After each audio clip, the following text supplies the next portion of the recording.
Jesus the CEO പ്രോഗ്രാമിലേക്ക് എല്ലാ ശാലോം പ്രേക്ഷകർക്കും സ്വാഗതം. ഇന്നത്തെ എപ്പിസോഡിൽ നമ്മുടെ അതിഥിയായി ഇവിടെ വന്നിരിക്കുന്നത് industries and commerce director PM Francis IAS അവർകളാണ്. അദ്ദേഹത്തെ സ്നേഹപൂർവ്വം ഈ എപ്പിസോഡിലേക്ക് സ്വാഗതം ചെയ്യുന്നു.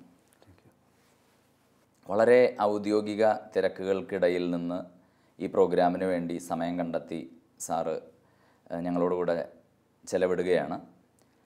ഇന്ന് മനുഷ്യരുടെ ജീവിതത്തിൽ ആത്മീയതയൊക്കെ ഒരു ആഡംബരമായിട്ടും ഒരു ജീവിതഗന്ധി അല്ലാതെയൊക്കെ മാറുന്ന സമയത്ത് എപ്രകാരമാണ് സാർ ആത്മീയ കാര്യങ്ങളെ നോക്കിക്കാണുന്നത് എന്ന് പങ്കിട്ടാൽ നല്ലതായിരിക്കും. ആദ്യമായി തന്നെ ഈ പ്രോഗ്രാമിലേക്ക് തിരക്കുകളേക്കാൾ ഏറ്റവും കൂടുതൽ ഉന്നതമായിട്ടുള്ളത് തമ്പുരാനാണ്. അപ്പോൾ അതുകൊണ്ട് അതിനുവേണ്ടി ഒരു അല്പം സമയം ചെലവഴിക്കുക എന്നുള്ളത് തന്നെ വളരെ സന്തോഷമുള്ളൊരു കാര്യമാണ്. മറ്റേതൊരു തിരക്കിനേക്കാൾ നമുക്ക് പ്രാമുഖ്യം കൊടുക്കേണ്ടതും ഇതിന് തന്നെയാണ്. പിന്നെ വ്യക്തിപരമായിട്ട് ഔദ്യോഗികമായിട്ട് പ്രത്യേകിച്ച് സർക്കാർ സംവിധാനത്തിൽ ചെറിയ തോതിൽ ഉത്തരവാദിത്തങ്ങൾ വഹിക്കുന്ന ഒരു വ്യക്തി എന്നുള്ള നിലയ്ക്ക് അല്ലെങ്കിൽ പദവി വഹിക്കുന്ന വ്യക്തി എന്നുള്ള നിലയ്ക്ക് ദൈവത്തിൻ്റെ സംരക്ഷണം വളരെയധികം അത്യാവശ്യമാണ്. അതുകൊണ്ട് തന്നെ ദൈവവുമായിട്ട് ഒരു വ്യക്തിപരമായിട്ടുള്ള ബന്ധം വളരെയധികം അത്യാവശ്യമാണ് ഈ ജീവിതത്തിൽ. കാരണം നമ്മളെടുക്കുന്ന ഓരോ തീരുമാനങ്ങളും ഓരോ ഫയലും അതൊന്നോ അതിലധികമോ ജീവിതങ്ങളുമായിട്ട് ബന്ധപ്പെട്ടതാണ്, അവരുടെ ജീവിതത്തെ അഫക്റ്റ് ചെയ്യുന്നതാണ്. അപ്പോൾ അത് വളരെ ഗൗരവത്തോടുകൂടി കാണണം. അത് നമ്മളുടെ ഒരു മാനുഷികമായിട്ടുള്ള ഒരു വശം കൊണ്ട് മാത്രം നമ്മൾ പെർഫെക്റ്റ് അല്ല എന്നുള്ള നിലയ്ക്ക് നമ്മളെ കൊണ്ട് അങ്ങനെ വളരെ പെർഫെക്റ്റ് ആയിട്ടുള്ള ഒരു തീരുമാനത്തിലെത്താനായിട്ട് സാധിക്കില്ല. അപ്പോൾ അതിൽ വരുന്ന ചിലപ്പോൾ പോരായ്മകൾ ഉണ്ടാവുക, പോരായ്മകൾ തീർക്കാനായിട്ടും പോരായ്മകൾ കഴിയുന്നത്രയും കുറയ്ക്കാനായിട്ടും ഏറ്റവും പെർഫെക്റ്റായിട്ടുള്ള ദൈവത്തിൻ്റെ ഒരു സംരക്ഷണവും അനുഗ്രഹവും അതിൽ ആവശ്യമാണ്. അത് എനിക്ക് വളരെയധികം ഈ 10-20 വർഷത്തെ ഔദ്യോഗിക ജീവിതത്തിനിടയ്ക്ക് ബോധ്യം വന്നിട്ടുള്ളതാണ്. അത് ഓരോ ദിവസവും അത് കൂടിയിട്ടേ ഉള്ളൂ, കുറഞ്ഞിട്ടില്ല. ഡോക്ടർ APJ അബ്ദുൽ കലാമിനോട് കുട്ടികൾ ചോദിക്കുന്ന ഒരു പുസ്തകം ചിൽഡ്രൻ ആസ്ക് കലാം. അതിനകത്ത് അദ്ദേഹത്തോട് ചോദിക്കുന്നുണ്ട്, ഈ ഇത്രയും തിരക്ക് നിറഞ്ഞ ഔദ്യോഗിക ജീവിതത്തിനിടയിൽ ദൈവത്തെ അങ്ങ് സ്മരിക്കാറുണ്ടോ ഒരു ശാസ്ത്രജ്ഞൻ എന്ന നിലയിൽ, അധ്യാപകൻ എന്ന നിലയിൽ? അതുപോലെ സാറിനോട് ഇത്തരമൊരു ചോദ്യം ചോദിക്കുകയാണെങ്കിൽ ഈ ഔദ്യോഗിക തിരക്കുകളുടെ ഒരു ദിവസത്തിനിടയിൽ സാറിന് ദൈവവുമായിട്ട് ഈ നേരത്തെ പറഞ്ഞ പോലുള്ളൊരു വ്യക്തിബന്ധം കാത്തു സൂക്ഷിക്കാൻ എങ്ങനെയാണ് സാധിക്കുന്നത്? അത് എൻ്റെ ദിവസം ആരംഭിക്കുന്നതും അവസാനിക്കുന്നതും ദൈവചിന്തയോട് കൂടിയിട്ടാണ്, അല്ലെങ്കിൽ ദൈവത്തിലാണ്. അപ്പോൾ നമ്മളെല്ലാവരും ചെയ്യുന്ന പോലെ തന്നെ എൻ്റെ വ്യക്തിപരമായിട്ട് കുറേ കാലങ്ങളായിട്ട് എഴുന്നേറ്റ് കഴിഞ്ഞ് കഴിഞ്ഞാൽ ആദ്യം ഗുഡ് മോർണിംഗ് പറയുക പിതാവിനും പുത്രനും പരിശുദ്ധാത്മാവിനും.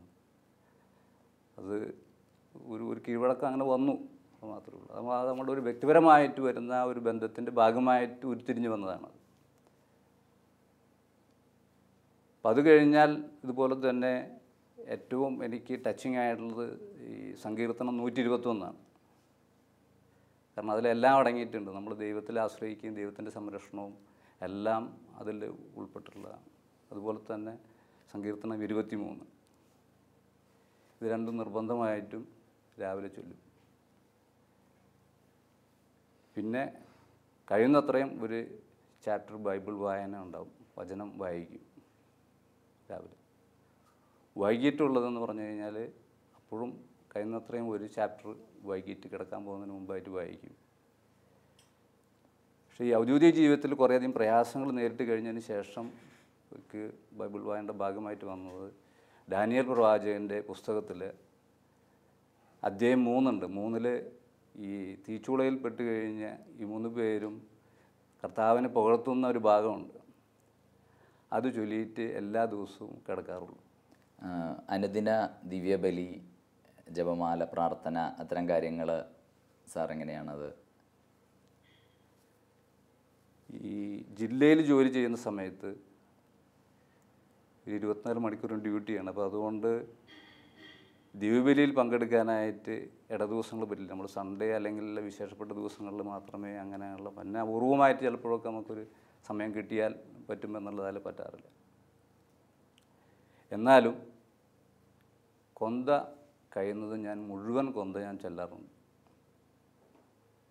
പണ്ട് 3 153 ഇപ്പോൾ അത് 203. അത് കഴിയുന്നത് മിക്കവാറും എല്ലാ ദിവസവും ചൊല്ലും. മറ്റൊന്ന് ഇപ്പോൾ എന്ത് പറ്റുമെന്ന് വെച്ച് കഴിഞ്ഞാൽ എനിക്കിപ്പോൾ തിരുവനന്തപുരത്ത് എത്തിയതിന് ശേഷം ഡെയിലി കുർബാനയ്ക്ക് പോകുന്നതിനുള്ളൊരു സൗകര്യമുണ്ട്. കാരണം ഔദ്യോഗിക തിരക്കുകൾ കുറച്ച് ഒരു കുറവുള്ള ഒരു സമയമാണ്. അപ്പോൾ അതുകൊണ്ട് 5:30 അവിടെ ലൂർദ് പള്ളിയിൽ കുർബാന ഉണ്ടാവും. അപ്പോൾ ഓഫീസിൽ നിന്ന് ഇറങ്ങി നടക്കാവുന്ന ദൂരമേ ഉള്ളൂ. അവിടെ പോയി കുർബാന കണ്ട് തിരക്കുകൾ കൂടുതലുണ്ടെങ്കിൽ തിരിച്ച് വീണ്ടും വന്ന് ഓഫീസിൽ വന്ന് ജോലി ചെയ്യും, ഇല്ലെങ്കിൽ അവിടെ നിന്ന് വീട്ടിലേക്ക് പോകും. ആധ്യാത്മികമായ ഈ ഒരു വിശ്വാസത്തിലേക്ക് എല്ലാവരുടെയും ജീവിതത്തിൽ അവർക്ക് അവരുടെ ഒരു ബാല്യകാലം അവരെ പലപ്പോഴും സ്വാധീനം ചെലുത്താറുണ്ട്. സാറിന് അത്തരത്തിലുള്ള ഏതെങ്കിലും അനുഭവങ്ങൾ മാതാപിതാക്കളിൽ നിന്ന് അല്ലെങ്കിൽ ആ കുട്ടിക്കാലത്ത് നമ്മളെ ആത്മീയതയിലേക്ക് സ്വാധീനിച്ച ചില വ്യക്തികൾ, കാറ്റഗിസം പഠിപ്പിച്ചവരോ അധ്യാപകരോ, അങ്ങനെ ഏതെങ്കിലും വ്യക്തികളെ ഇപ്പോൾ ഓർക്കാൻ കഴിയുന്നുണ്ടോ? പ്രധാനമായിട്ടും എൻ്റെ മാതാപിതാക്കളാണ്. കാരണം എൻ്റെ അപ്പൻ പള്ളിയുമായിട്ട് വളരെയധികം അടുപ്പമുണ്ടായിരുന്ന ഒരു വ്യക്തിയായിരുന്നു. അത് ഞങ്ങൾ ഓർമ്മ വയ്ക്കുന്ന കാലം മുതലും മരിക്കുന്നവരേക്കും അപ്പൻ പള്ളിയുമായിട്ട് ചേർന്ന് പോകുന്ന, അവിടുത്തെ എല്ലാ കാര്യങ്ങൾക്കും വേണ്ടിയിട്ട് അച്ഛന്മാരെ സഹായിക്കാൻ പോകുന്ന. അപ്പോൾ വീട്ടിൽ പോലും അപ്പൻ പ്രസൻസ് വളരെ കുറവേ ഉണ്ടാവാറുള്ളൂ. ഞങ്ങൾക്ക് ഓർമ്മ വയ്ക്കുന്ന കാലത്ത് 5:30 ആകുമ്പോഴേക്കും എഴുന്നേറ്റ് പോയി കഴിഞ്ഞാൽ പിന്നെ ഏകദേശം രാത്രി 11 മണിക്കാണ്. അപ്പോൾ മിക്കവാറും ഞങ്ങൾ കുറയുന്ന സമയത്തേക്കാണ് അപ്പം തിരിച്ച് വരാറുള്ളൂ. പക്ഷേ ഓർക്കുന്നൊരു കാര്യം, ഈ 5:30 എഴുന്നേറ്റ് കഴിഞ്ഞാൽ അമ്മയും അപ്പനും കൂടി ഇരുന്ന് പ്രാർത്ഥിക്കാറുണ്ടായിരുന്നു. അത് എൻ്റെയൊക്കെ എനിക്ക് തോന്നുന്നത് 3-4 വയസ്സ് ആ കാലഘട്ടത്തിലുള്ള ഒരു ഓർമ്മയാണ്. അത് കഴിഞ്ഞാൽ പിന്നെ അവിടെ ഉണ്ടായിരുന്ന വളരെയധികം ആധ്യാത്മികത സ്ഫുരിക്കുന്ന ഒരു വൈദികൻ ഉണ്ടായിരുന്നു. ഞങ്ങളുടെ ഇടവകയിൽ സാധാരണ ഇല്ലാത്ത വിധത്തിൽ ഒരു പോൾ ചിറ്റിലപ്പള്ളി അച്ഛനുണ്ടായിരുന്നു. അച്ഛന് 25 വർഷത്തോളം ആ ഇടവകയിലുണ്ടായിരുന്നു. 18 വർഷം വികാരിയായിട്ടും, പിന്നെ അത് കൂടാതെ അവിടുത്തെ അടുത്തുള്ള ഒരു ഓർഫനേജ് ഉണ്ടായിരുന്നു, ഓർഫനേജിൻ്റെ ഡയറക്ടറുമായിട്ട്. അപ്പം അച്ഛന് എന്തുപറ്റും, അപ്പനുമായിട്ടുള്ള ബന്ധം കൊണ്ട് കാണുമ്പോഴൊക്കെ വളരെയധികം എന്ത് സങ്കടം പറഞ്ഞാലും സന്തോഷം പറഞ്ഞാലും സന്തോഷം മാത്രം പറയുന്ന ഒരു വലിയൊരു ആധ്യാത്മികതയുടെ ഒരു ഭാവം അച്ഛനിപ്പോഴും ഉണ്ടാകാറുണ്ട്. അപ്പോൾ അതിപ്പോഴും നമ്മളുടെ മനസ്സിൽ ഉള്ള ഒരു വ്യക്തിത്വമാണ്. പിന്നീട് നമ്മൾ ഒരു യൗവനകാലത്തിലേക്ക് കടക്കുമ്പോൾ, പ്രത്യേകിച്ച് പഠനവും അതുപോലെ മറ്റ് തിരക്കുകളിലേക്കൊക്കെ തിരിയുമ്പോൾ ദൈവവിശ്വാസത്തിനൊരു മങ്ങലേൽക്കുന്ന ഒരു കാലഘട്ടമുണ്ട്. അത്തരം ഒരു അനുഭവത്തിലേക്ക് വരികയോ അതിനെങ്ങനെയെങ്കിലും തരണം ചെയ്യാൻ ഇടവരികയോ ചെയ്ത അനുഭവം ഉണ്ടോ സാറിന്? അങ്ങനെ വിശ്വാസത്തിനെ എതിർക്കുന്ന ഒരു അനുഭവം ശരിക്ക് ഉണ്ടായിട്ടില്ല. പലപ്പോഴും അങ്ങനെ ഒരു, പക്ഷേ അതേസമയം വിശ്വാസത്തിൽ നിന്നിൻ്റെ ചിന്തകളിൽ ചിലപ്പോൾ ഒരു വ്യത്യാസങ്ങൾ വന്നിട്ടുണ്ട്. പിന്നീട് പ്രത്യേകിച്ച് ലിബറേഷൻ തിയോളജിയായിട്ട് ഇപ്പോൾ ചെറുപ്പകാലത്ത് അങ്ങനെ ഐക്യഫിലൊക്കെ വന്ന് മെമ്പർഷിപ്പൊക്കെ എടുത്തു കഴിഞ്ഞപ്പോഴേക്കും നമുക്ക് വിമോചകനായ ക്രിസ്തുവിനെ സംബന്ധിച്ചുള്ള ഒരു കാഴ്ചപ്പാട്, അപ്പോൾ ഈ സമൂഹത്തിൽ കാണുന്ന അനീതിയെ നമ്മൾ ശക്തമായിട്ട് എതിർക്കണം എന്നുള്ള ഒരു തീഷ്ണതയൊക്കെ ആ ഒരു കാലഘട്ടത്തിൽ ഉണ്ടായിരുന്നു. അപ്പോൾ നമ്മൾ വെറുതെ ഈ കുതാശകൾ മാത്രം പോരാ, നമ്മൾ ഈ തിന്മയെ നേരിട്ട് തന്നെ അഭിമുഖീകരിച്ച് എതിർത്ത് ഇല്ലായ്മ ചെയ്യണമെന്നുള്ള ഒരു അഭിവാഞ്ഛയൊക്കെ ഉണ്ടായിരുന്നു. പക്ഷേ എങ്കിലും എന്തുകൊണ്ടും അത് എൻ്റെ ഒരു വ്യക്തിപരമായിട്ടുള്ളതല്ല, തമ്പുരാൻ എന്നോട് എനിക്ക് കൂടുതൽ സ്നേഹം കാണിച്ചു എന്നുള്ളതാണ് എനിക്ക് തോന്നിയിട്ടുള്ളത്. കാരണം അന്നും ദൈവത്തിൽ നിന്ന് അകലാനായിട്ട് ദൈവം ഒരിക്കലും അനുവദിച്ചിട്ടില്ല. അപ്പോൾ പ്രയാസങ്ങളൊക്കെ ഉണ്ടായിരുന്നു. പ്രയാസങ്ങൾ കൂടുന്ന സമയത്ത് ദൈവത്തിലേക്കാണ് നമ്മൾ ഓടിച്ചത്, കർത്താവിൻ്റെ അടുത്തേക്കാണ് ഓടിച്ചത്. അതോടെ ഇപ്പോഴും നമുക്കൊരു അത് പഠിക്കുന്ന കാലത്തായിട്ടുണ്ടായിരുന്നു, അതിന് ശേഷമായിട്ടുണ്ടായിരുന്നു. ഈ വിമോചകനായ ക്രിസ്തു ആ ഒരു സങ്കല്പം, പ്രചോദനം ഔദ്യോഗിക ജീവിതത്തിൽ തിന്മകൾക്കെതിരെയൊക്കെ നിൽക്കാൻ, ഒരു ക്രിസ്തീയ ധാർമ്മികതയോടുകൂടെ പ്രതികരിക്കാനൊക്കെ സാറിനെ പ്രചോദിപ്പിച്ചിട്ടുണ്ടോ? അങ്ങനെ ഒരു പ്രേരണ തന്നിട്ടുണ്ടോ? അത് ഈ യുവത്വത്തിൻ്റെ കാലഘട്ടത്തിലും പിന്നെ ഔദ്യോഗിക ജീവിതത്തിൻ്റെ ആരംഭത്തിലും ഇത് ഞാൻ ഒറ്റയ്ക്ക് എനിക്ക് ചെയ്യാൻ പറ്റുമെന്നുള്ള ചിന്തയിലായിരുന്നു. അതാണ് ദൈവത്തിൽ നിന്ന് അകന്നു പോകുന്നതിൻ്റെ അത് അകന്നു എന്നുള്ളതല്ല, ദൈവം സംരക്ഷിച്ചെങ്കിലും എനിക്ക് തോന്നി ഞാൻ ഇത് ചെയ്യാൻ കെൽപ്പുള്ളവനാണ് എന്നുള്ളൊരു തോന്നൽ നമുക്കുള്ളിൽ വരാം. ഈ അനീതിക്ക് ചെറുക്കുക, അത് ബാക്കിയാളൊന്നും ചെയ്യുന്നില്ല. അപ്പോൾ നമുക്കൊരു രോഷം, ധാർമ്മികമായ രോഷം കൂടുതൽ വരുമ്പോൾ അനീതിക്കെതിരായിട്ട് നമ്മൾ വ്യക്തിപരമായിട്ട് തന്നെ മറ്റുള്ളവരെ അധിക്ഷേപിക്കാനും പറയാനും ചിലപ്പോൾ ഫിസിക്കലായിട്ട് എൻ്റെ കൈകാര്യം ചെയ്യാനൊക്കെയുള്ള ഒരാവേശം ഉണ്ടാവും ഒരു യുവത്വത്തിൻ്റെ. അത് പിന്നെ ആ ഒരു തോന്നൽ നമ്മൾ നിലനിൽക്കുന്നിടത്തോളം അതുണ്ടാവും. അപ്പോൾ അങ്ങനെ എനിക്കുണ്ടായത് ഈ കുളത്തുവയലിൽ ഒരിക്കൽ ആദ്യത്തെ ഞാൻ ധ്യാനത്തിന് പോയിട്ട് അവിടെ കൗൺസിൽ നടക്കുമ്പോൾ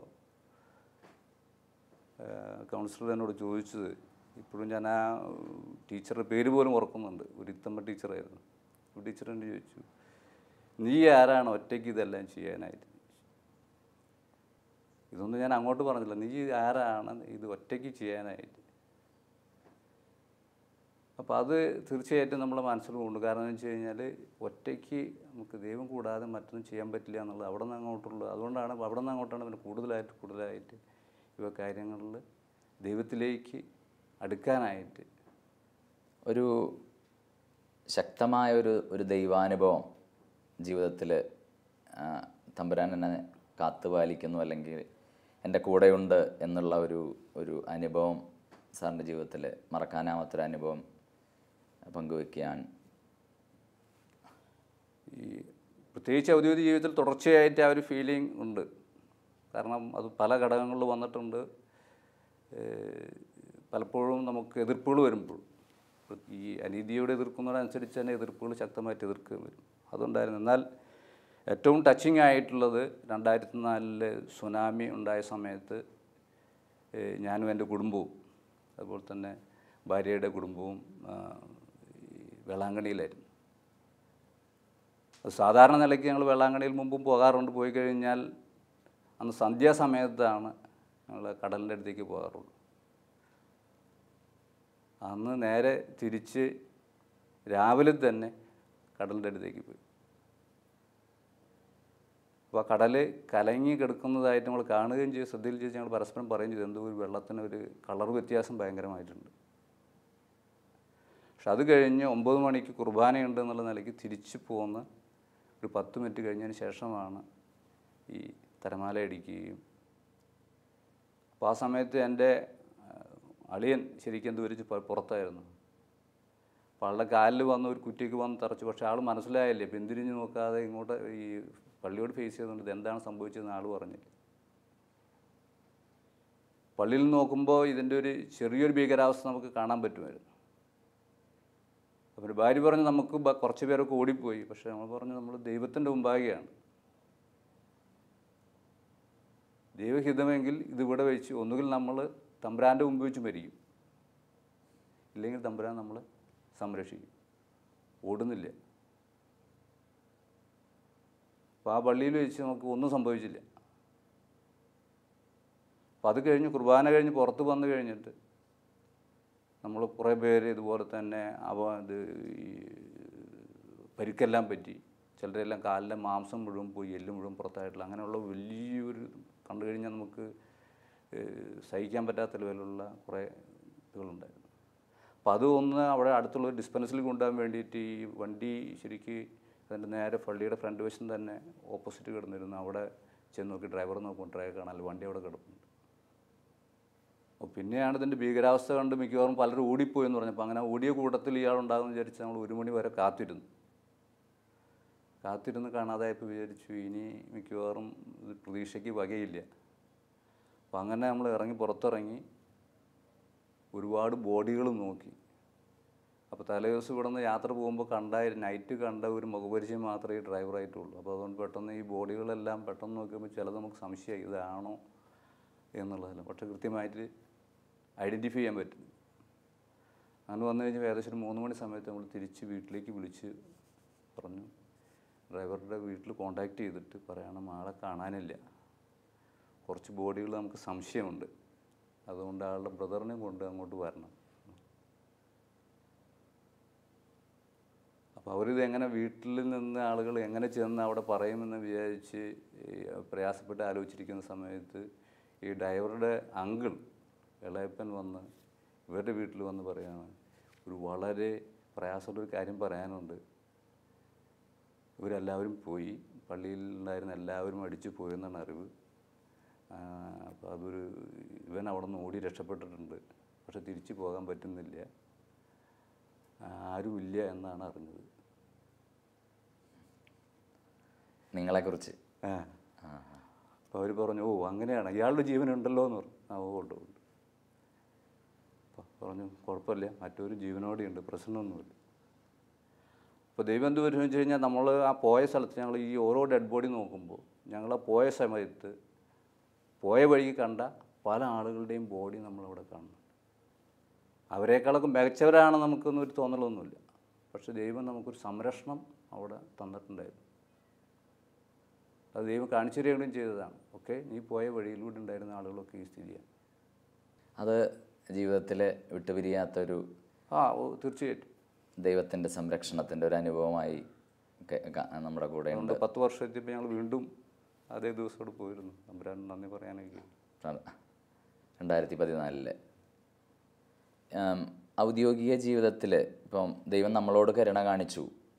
അതുപോലെ നമുക്ക് പല പരിമിതികളുണ്ട് ഒരു സർക്കാർ ഉദ്യോഗസ്ഥൻ എന്ന നിലയിൽ. എങ്കിലും ഈ ചെറിയവരിൽ ഒരുവന് ചെയ്തു തന്നപ്പോൾ നീ എനിക്ക് തന്നെയാണ് ചെയ്തു തന്നത് എന്ന് പറയുന്ന ഒരു ഈശോയുടെ തിരുവചനത്തിൻ്റെയൊക്കെ ഒരു വെളിച്ചത്തിൽ നമുക്ക് മറ്റ് മനുഷ്യരുടെ വേദനകളെ ലഘൂകരിക്കാൻ അങ്ങനെ ഏതെങ്കിലും അനുഭവങ്ങളോ സന്ദർഭങ്ങളോ സാറിന് മനസ്സിൽ വരുന്നുണ്ടോ? ഞാൻ ഈ സർവീസ് ആരംഭിച്ച കാലഘട്ടത്തിൽ ഇവിടെ ഡെപ്യൂട്ടി കളക്ടർ ഹൗസിംഗ് എന്ന് പറഞ്ഞിട്ടായിരുന്നു. പൊതുവെ ഒരു അത്ര തന്നെ ഒരു പ്രാമുഖ്യമൊന്നും ഇല്ലാത്തൊരു തസ്തികയായിട്ടാണ് അതിനറിയപ്പെടുന്നത്. എങ്കിലും അന്നത്തെ ഒരു കളക്ടർ ഉണ്ടായിരുന്നുണ്ട്. അദ്ദേഹം പറഞ്ഞ നമ്മളൊരു ഹൗസിംഗ് സ്കീം വന്നിട്ടുണ്ട്. അപ്പോൾ അത് വായിച്ചു നോക്കിക്കഴിഞ്ഞാൽ ജിയോ വായിച്ചു നോക്കിക്കഴിഞ്ഞ് കഴിഞ്ഞാൽ ഒരു 92 വീട് പോയ ആളുകൾക്കെല്ലാവർക്കും 94 വീട് വെച്ച് കൊടുക്കാമെന്ന് പറഞ്ഞുകൊണ്ടാണ്. പകുതി ലോണും പകുതി സബ്സിഡിയായിട്ട്. അപ്പോൾ സാധാരണ നിലയ്ക്ക് നമുക്കറിയാം 92 വീട് പോയി, അതായത് പ്രത്യേകിച്ച് ഈ വെള്ളപ്പൊക്കമൊക്കെ ഉണ്ടായി പോകുന്ന ഒരു കുടിലുകളായിരിക്കും. അവർക്ക് 2 വർഷം എന്തായാലും കാത്തിരുന്ന് ഈ പൈസ കിട്ടിയിട്ട് വീട് വയ്ക്കാൻ അവർ കാത്തിരിക്കില്ല. അപ്പോൾ അത് ആർക്കും ഉപയോഗിക്കാൻ പറ്റാതെ അങ്ങനെ കിടക്കുകയായിരുന്നു. ഗവൺമെൻറ്, സെൻട്രൽ ഗവൺമെൻറ് തന്നു, സ്റ്റേറ്റിൻ്റെ ഒക്കെ കൂടി ഗ്രാൻറ്റും ചെറിയൊരു പോർഷൻ ലോണും ഒക്കെ ആയിട്ടുള്ള. അപ്പോൾ അദ്ദേഹം പറഞ്ഞാൽ ജിയോ സൂക്ഷിച്ച് വായിക്കാൻ പറഞ്ഞു. സൂക്ഷിച്ച് വായിച്ചപ്പോൾ അതിൽ ചെറിയൊരു ലൂപ്പ് ഹോൾ കിട്ടി. അത് വെച്ചുകൊണ്ട് ഈ 94 അന്ന് പൊതുവെ വീണ്ടും വീട് വെച്ചെങ്കിലും അവരുടെ ചെറ്റക്കുടിലാണെന്നുണ്ടെങ്കിൽ അവർക്കെല്ലാവർക്കും നമ്മൾ ഈ പൈസ കൊടുക്കാനായിട്ട് തുടങ്ങി. അപ്പോൾ ജില്ലയ്ക്ക് അന്ന് തന്ന ഒരു ടാർഗറ്റ് എന്ന് പറയുന്നത് 160 എണ്ണമായിരുന്നു. പക്ഷേ എനിക്ക് അതിൽ 1600 എണ്ണത്തിന് മേലെ കൊടുക്കാൻ പറ്റി.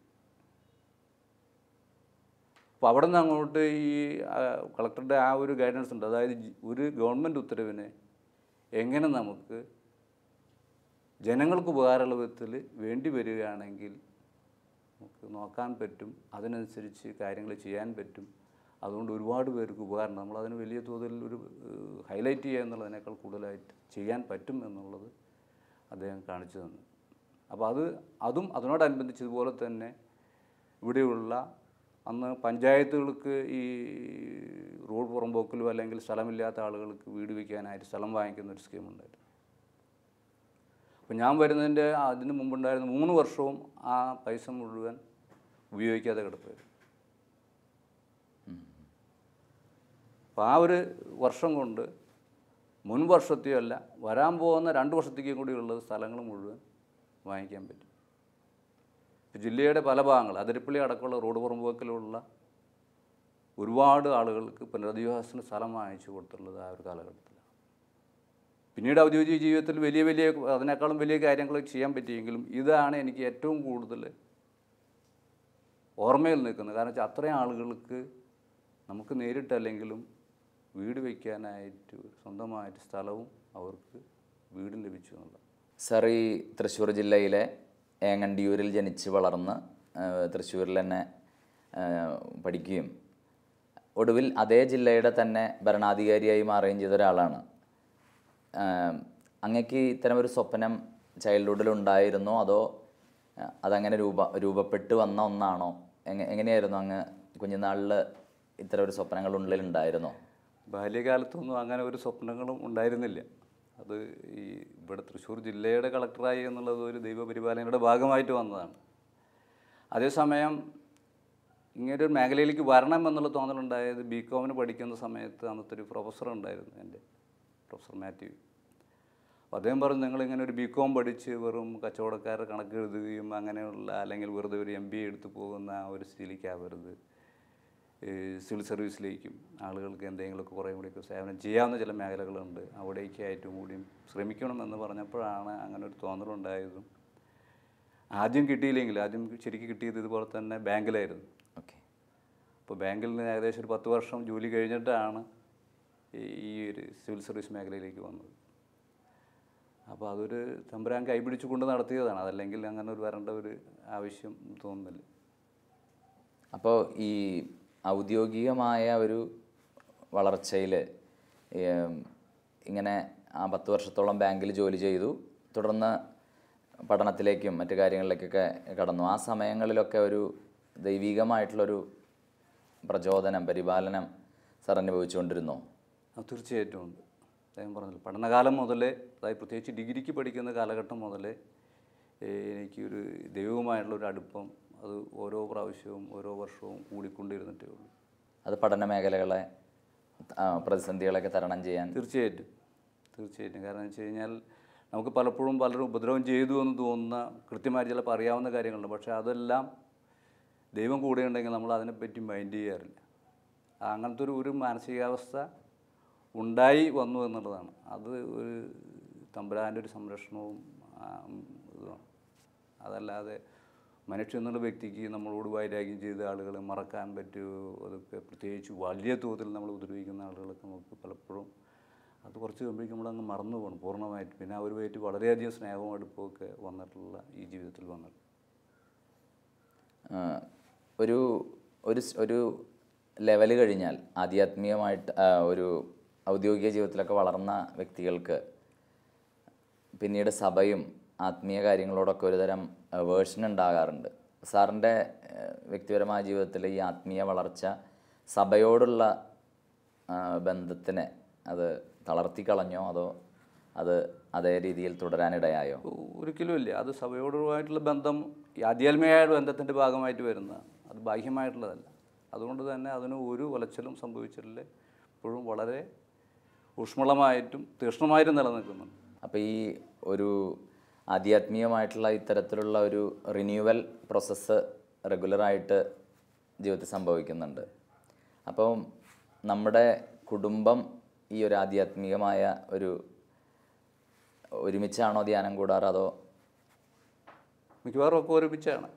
പ്രത്യേകിച്ച് വൈഫ് എന്തായാലും ഉണ്ടാവാറുണ്ട്. മക്കൾക്ക് എല്ലായ്പ്പോഴും മുഴുവൻ കാരണം അവർ പഠിച്ചുകൊണ്ടിരിക്കുന്ന പല ഘട്ടത്തിലും ചിലപ്പോൾ അവരുടെ ഞങ്ങളുടെ സൗകര്യത്തിനനുസരിച്ച് അവർക്ക് ഒരു അവധി കിട്ടാതെ വരാം.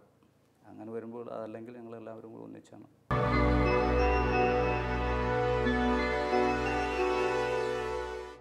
ഒരുപാട് ഔദ്യോഗിക തിരക്കുകൾക്കിടയിലും അനുദിനം വചനം വായിക്കുകയും സാധിക്കുന്ന ദിവസങ്ങളിൽ ബലിയർപ്പിക്കുകയും വർഷാവർഷങ്ങളിൽ തിരുവചനം ശ്രവിക്കാൻ ധ്യാനകേന്ദ്രങ്ങളിലൊക്കെ പോവുകയും ചെയ്യുന്ന ഫ്രാൻസ് സാറിൻ്റെ ജീവിതം വളരെ പ്രചോദനാത്മകമാണ്. അദ്ദേഹത്തിൻ്റെ കൂടുതൽ വിശേഷങ്ങളും അദ്ദേഹത്തിൻ്റെ കുടുംബ വിശേഷങ്ങളൊക്കെയായി ജീസസ് CEO വീണ്ടും അടുത്ത ആഴ്ചയിൽ നമുക്ക് കണ്ടുമുട്ടാം.